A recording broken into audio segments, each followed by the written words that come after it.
Normally safe একটা process হলো machine বন্ধ করার শুরুতে ইমার্জেন্সি স্টপটা ইউজ করতে হবে স্যার। ইমার্জেন্সি স্টপটা মানে চাপ দিয়ে রাখা চলবে না। ইমার্জেন্সি স্টপের কাজটা কি বলা হয়েছে? আচ্ছা, ওটা আমি আরেকটু ক্লিয়ার করবো নি।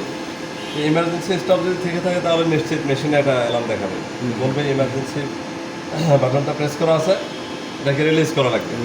আমরা একটু দেখি, যে কোনো সিএনসি মেশিন চালু করার পর প্রথম কাজ হবে আমাদের অ্যালার্মগুলো চেক করা। মেসেজে যাবো, এখানে অ্যালার্ম দেখবো, রিলিজ এমার্জেন্সি পুশ বাটন। ঠিক আছে, তাই আমরা ডান দিকে ঘুরে আমরা রিলিজ করবো। ঠিক আছে, আর কোনো অ্যালার্ম আছে? আচ্ছা, মেসেজ যায়, আমরা রিসেট চাপ।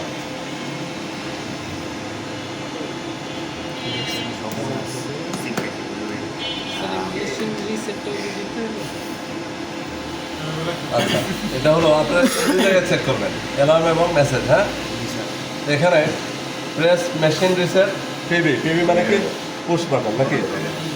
আচ্ছা, এটা হলো এক একটা মেশিনের এক একটা সিস্টেম। যেমন এখানে শুধুমাত্র এই মেশিনের একটা এক্সট্রা একটা নিয়ম আর কি, সেটা হলো এই যে মেশিন রিসেট একটা বাটন আছে, এই বাটনটাকে চাপতে হবে প্রতিবার মেশিন চালু করার পরে, তারপর মেশিন রেডি হবে। ঠিক আছে, এখানে কি বলা আছে? চাক ক্ল্যাম্প অন ওডি মানে কি আউটার ডায়ামিটার। এটা হলো কি স্পিন্ডল নাকি চাক? চাক। আচ্ছা, এটা হলো আমার জব, এটা হলো আমার জবের ডায়ামিটার। যদি জবটাকে বাইরে থেকে ক্ল্যাম্প করে তাহলে এটা হলো ক্ল্যাম্পিং অন আউটার ডায়ামিটার।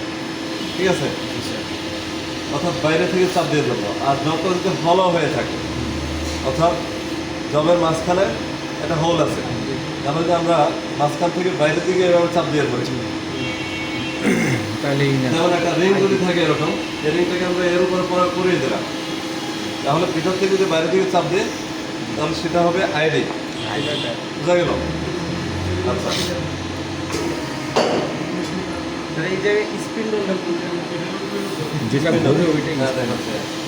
আচ্ছা, এই ফুট সুইচের কাজটা হবে কি ক্ল্যাম্প করা এবং ডিক্ল্যাম্প করা। ঠিক আছে, অনেক সময় বিভিন্ন ধরনের মেসেজ আসে, এটা অবধারিত আসবে, এই মেসেজগুলো আমাদেরকে ইন্টারপ্রেট করতে হবে যে কী বোঝাচ্ছে।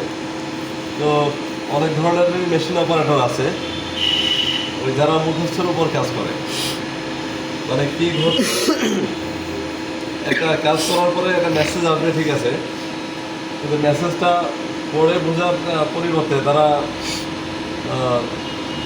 মানে অন্ধ অনুকরণের উপরে নির্ভর করে। এ ধরনের কাজ করা যাবে না। ঠিক আছে, যথাসম্ভব আমাদেরকে একটু বোঝার চেষ্টা করতে হবে। ঠিক আছে, আচ্ছা, স্পিন্ডলটা হলো কি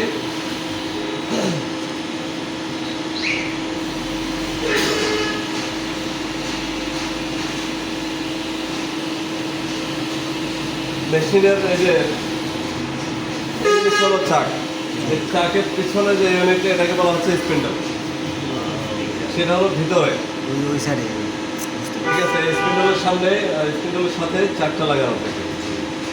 স্পিন্ডলের কাজটা হলো কি, স্পিন্ডলের কাজ একটাই, সেটা হলো জবটাকে ঘোরানো। বোঝা গেল? এটা হলো টার্নিং সেন্টার বা লেগ মেশিনের বেলায়। আর যদি আমরা মেশিনিং সেন্টার ধরি যে এটা সেক্ষেত্রে স্পিন্ডলের কাজটা হলো কাটারটাকে ঘোরানো। বোঝা গেল?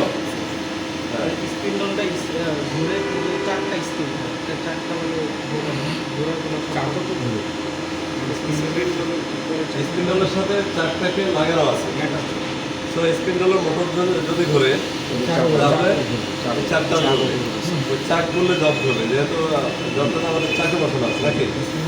আচ্ছা, এটা হলো টার্নিংয়ের বেলায় টার্নিং মেশিন বা লেড মেশিন যা থাকবে সেটাতে হলো প্রিন্সিপাল হলো এটা, যে আমার স্পিন্ডল ঘুরবে, এটার সাথে চাক লাগানো থাকবে আর জব লাগানো থাকবে।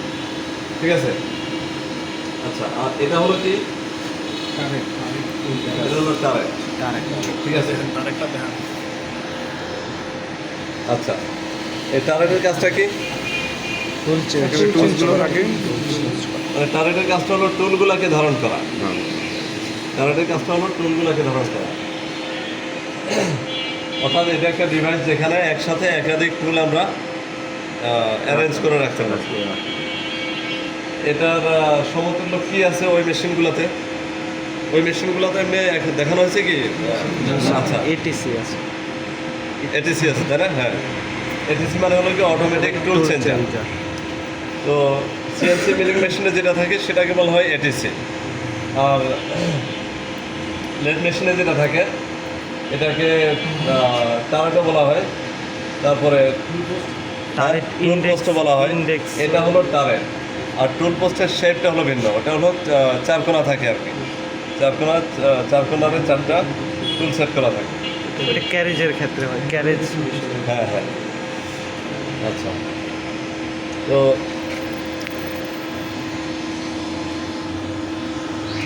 আর বোর্ড সম্পর্কে একটু ধারণা দিই। আমি তো দিচ্ছি।